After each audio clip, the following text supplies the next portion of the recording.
Ola is saying that they're going to lay off nearly 1,400 employees, nearly 25% of its total workforce. Ola's Chief Operating Officer, Arun Srinivas, has resigned. The company saw revenues come down by nearly 100% in over the last 2 months. Coronavirus-related lockdown is leading to bigger problem and troubles in the startup sector. Srinivas's exit follows that of Ola Financial Services CEO Nitin Gupta. They'll have to do these layoffs as they do not see the situation improving anytime soon.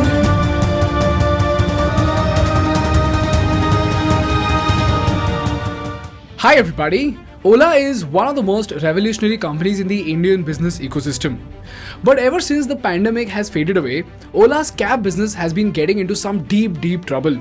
More than 30 to 35,000 cabs have gone out of business, the surcharge is beginning to pain the customers, and even after the pandemic, the drivers are leaving the industry in large numbers. On top of that, even the employees of Ola are leaving, and with all this trouble, even after 11 years into the business, Ola cabs are still far away from profitability. So the question is, how did this revolutionary company get into such deep troubles in spite of the pandemic fading away? What exactly are the challenges faced by the company? And most importantly, what are the pointers that we need to keep an eye on to understand the future of the cab industry in India? Before we move on to this lengthy episode, I want to quickly thank our partners of this episode, and that is Fleek. People, aren't we all just hooked to these OTT platforms for entertainment and knowledge? But you know what the biggest problem with these streaming services is? It's the buying and managing of multiple subscriptions. I personally subscribe to at least 4 OTTs like Prime, Netflix, Hotstar and Sony. And it's not like you can have all sorts of content on one platform.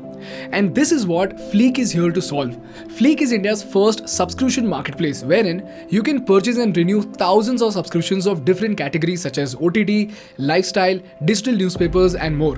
Fleek provides great deals on subscription of apps like Hotstar, Amazon Prime, ZEE5, Storytel and more with exclusive discounts up to 40%. So you don't have to pay the full price for these subscriptions and you can manage them hassle-free with Fleek. Fleek has a special offer for thinkschool audience. The first 1,000 people who sign up on Fleek using the link in my description will get 100 rupees worth of discount on a subscription of your choice. So what are you waiting for, guys? Go download the app by clicking the link in the description. To understand this, first let's try to understand the basic business strategy of Ola and where exactly is the problem. You see guys, all these companies like Ola, Zomato and Swiggy, they become more and more valuable because of the network effect, and their growth in the market can be stated with a 4-phase framework. The first phase is cash drain. This is when a company spends a ton of money to acquire the stakeholders. In case of Ola, they gave us insane discounts and ultra cheap rides to tempt us to download the app, and the drivers were given very lucrative incentives because of which both customers and drivers were super happy. So in this phase, we got cheap rides at our doorstep and the drivers made 70 to 80,000 rupees per month driving Ola cabs. And this is where the second phase comes in, which is trust building. Now you see, if you are a blue collar worker making 30,000 rupees per month and you see your cab driver friend making 80,000 rupees per month by working for the exact same hours, what would you do? You would also become a cab driver, right? Well, here's where, because of the trust that Ola had built with the drivers, people in the lower economic strata actually started leaving their job, applied for loans and bought a car just to become an Ola Uber driver. Similarly, from the customer standpoint, we all got habituated with Ola and Uber, and as more and more people, both from the side of customers and drivers, started using Ola, the company started growing massively. But at the same time, with each passing quarter, they were incurring hundreds of crores of losses. Now here's where the third phase came in, which is dependency.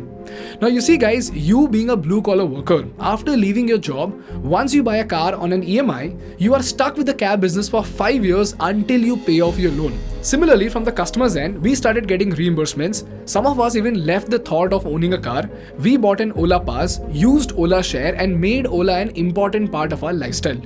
This is when many conventional cab services went out of the business as the Indian market started pivoting towards Ola and Uber. And this is where the fourth phase came in, which is control.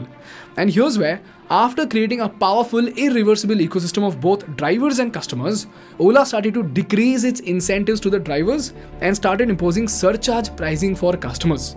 And this is where the real struggle for Ola started, which was from 2018 and 19. Now you see guys, if you were an Ola driver and your income jumped from 20 to 30k to 50 to 60k per month in just 2 years, that's a 50% increase in your income even if you subtract 15,000 rupees as your EMI. So if you were one of these drivers and your income increased by 50%, what would you do? You would buy better groceries for your house, you would send your children to a better school, or you would start an SIP. So overall, you will upgrade your lifestyle, right? Well, this is exactly what the Ola drivers started to do. But as soon as the control phase of Ola and Uber came in, gradually their incentives started to decrease, petrol prices started increasing, and as the number of drivers increased, the income of the drivers started decreasing from 70,000 rupees to barely 30 to 35,000 rupees. And this is where we saw massive protests pop up from different parts of India, wherein the drivers started protesting against cab companies. And to add to all this, the pandemic shocked the world. And when the pandemic came in, 3 things happened. Number 1, many drivers lost all their savings in these 2 years of pandemic and went to their villages to find work. And thousands of cars began to be seized by the bank due to default in payments. And this is where close to 30 to 35,000 cabs were seized by the bank due to default payments. Secondly, after these cabs were seized, the drivers who couldn't get a loan went to a car lender, as in a single person owns 5 cars and gives the cars for the drivers to drive, and he splits the profit 60-40. So at 30k of profit, 18,000 rupees goes to the driver and 12,000 goes to the owner. And lastly, when people saw these Ola and Uber drivers struggling in their family and friend circle, they began fearing the cab business itself. As a result, even after the pandemic, as things got back to normal, the number of Ola and Uber drivers joining in actually got affected. And you know what guys, I've been doing my market research by talking to all these cab drivers while I'm going from office to home. And they told me that the drivers who are done with their EMI payments are now becoming delivery boys for Dunzo, Zepto and Swiggy. Why? Because although they make 20 to 30,000 rupees over there, they don't have to worry about paying 40,000 rupees per year for RTO passing, they don't have to bear the 6,000 rupees of bi-monthly maintenance, and more importantly, if you're a cab driver and you don't work, you would still have to pay 15,000 rupees of EMI for your car. But if you're a Dunzo delivery boy and you don't work, either the EMI for the bike will be too less, or if you own a bike, you don't have to pay anything to anyone. So you are at no profit, no loss. And the best part is that tomorrow if you find a better job like in a call center, you could easily switch your job. But if you're a cab driver, no matter what the market condition is, no matter how less your incentives are, you are stuck with the job for 5 long years because of the loan.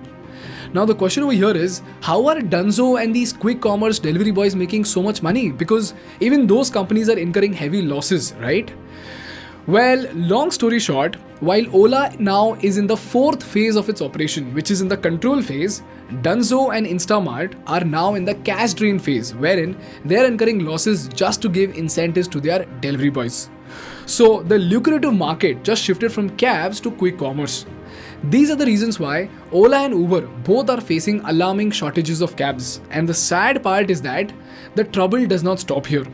When the driver shortage happened, 2 more things happened along with that. Number 1, the drivers of Ola became very choosy. For example, I live near an IT park where cabs are there from 9 to 7 pm, but I return home from office at 10 pm. But because this IT park is inactive during that time, the drivers cancel at least 30 rides a month just because of my location. And after a certain point, this cancellation becomes a big headache. So instead of spending half an hour every day into booking cabs, the premium customers, especially the women, would just get a private driver at a salary of 18,000 rupees. And lastly, after the pricing started to shoot up, private drivers, carpooling and self-owned cars became more value adding as compared to Ola. So let's do some math to understand this. Now you see guys, no matter how good or flexible the cabs are, very rarely will a customer spend more than 25,000 rupees per month on a cab. In this case, I am talking about a regular customer who goes from office and back home every day via Ola cab. Why? Because if you do the math, you will realize that if you already own a car, then a mere 18,000 rupees of private driver fees plus 5,000 rupees of gas is enough for you to say goodbye to cabs and use your own vehicle. At the same time, like I said before, a huge workforce of drivers who are driving the car of a car lender, they anyways make 18,000 rupees per month, and that too by working for 12 to 14 hours a day. But then, when they drive a private car, they get paid the same salary, but they do not have to strain a lot at work. On top of that, a lot of drivers beyond the age of 45-50, they prefer to drive private cars with lesser salary rather than taking the risk of a loan by buying a car for Ola. Secondly, because of the surcharge and pricing of Ola, even the math of the most ideal regular customer does not add up. Take my case for instance. I am literally the ideal office going customer of Ola who travels 12 kilometers back and forth every single day for 30 days a month. And last month, my Ola bill shot up to 27,000 rupees. And that is when I realized that I could get an i10 for 15,000 rupees per month on an EMI, pay another 5,000 rupees for gas, and still save money by owning the car itself. So you see, owning a car has actually become more economical as compared to taking an Ola cab. And this, if you see, it literally defeats the purpose of a shared economy. And lastly, we have carpooling apps like Quick Rides, which are connecting office goers with each other. This saves fuel, money, and even leads to networking, which is a wonderful value add. So the point over here is that Ola's cost to benefit ratio beyond 25,000 rupees in a city like Pune is absolutely ridiculous. Therefore, the demand supply mismatch and the surge is literally kicking out many ideal and valuable customers from Ola. And lastly, from what I've read from the news, Ola is facing an alarming shortage of employees both at the lower level and at the upper management. This is quite obvious, so I'll just attach the links to all these news in the description. So if you look at Ola's cab business, drivers don't make enough money in spite of working for long hours, and even worse, drivers are leaving because of better job opportunities. Number two, from the customer standpoint, the cost of owning a car is becoming cheaper than taking a cab. So the cost benefit ratio is getting worse. And lastly, even after charging the customers so much and paying the drivers so less, the company is still incurring heavy losses. So practically, none of the stakeholders are winning the game. This is the story of Ola's struggle in India. And this brings me to the most important part of the episode, and that are the pointers that we need to look at as students of business to understand the mammoth challenges ahead of both Ola and Uber. Number one, the real competition for Ola, as far as I can see, is not Uber, but private driver service companies that are offering stable jobs to drivers and convenience for customers.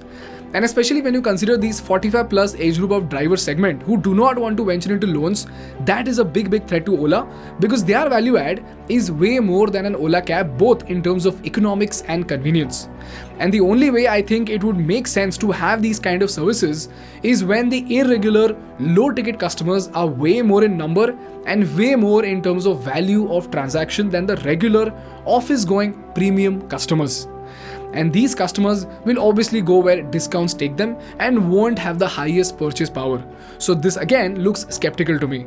And lastly, the cost benefit ratio for the most regular customer is one of the most important aspects that Ola and Uber need to consider, because in a country like India where labor costs are extremely low, the cost benefit ratio is going to be very difficult to achieve.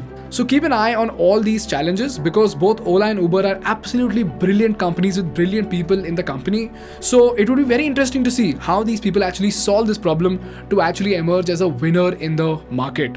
That's all from my side for today, guys. If you learned something valuable, please make sure to hit the like button in order to make YouTube Baba happy. And for more such insightful business and political case studies, please subscribe to our channel.